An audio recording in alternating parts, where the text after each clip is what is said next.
Tamang-tama lang talaga sa tag-ulan yung ating menu ngayon. Chicken binakul. Masarap ang sabaw. Sa kawali, magpainit na ako ng mantika. Igisa ko na yung bawang at luya. Ihalo hanggang sa maglabas lang ng aroma. Igisa ko na rin yung sibuyas.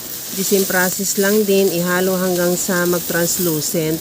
At isunod ko na rin ilagay yung kamatis. Ihalo lang din hanggang sa maluto yung kamatis.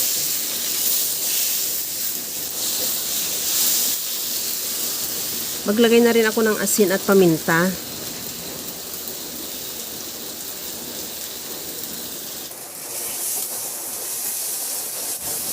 Okay na tong kamatis. Ilagay ko na yung 1 kilong manok na hiniwa ko lang ng pa-serving cut. At ihalo lang hanggang sa mag-iba na ang kulay o hanggang sa maglabas na yung sarili niya mantika o yung tubig ng manok. At takpan ko muna para maglabas talaga yung pinakatubig niya. At kagaya nito na naglabas na rin at medyo naluto na rin yung manok, ilagay ko na rin yung bagyo pichay.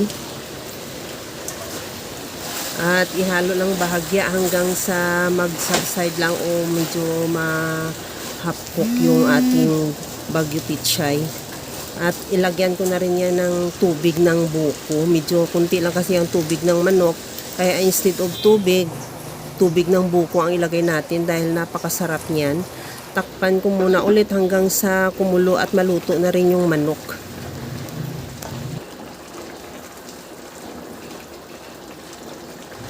Luto na tong ating manok. Ilagay ko na rin yung buko. At isunod ko na rin yung ilagay yung dahon ng celery at dahon ng sili.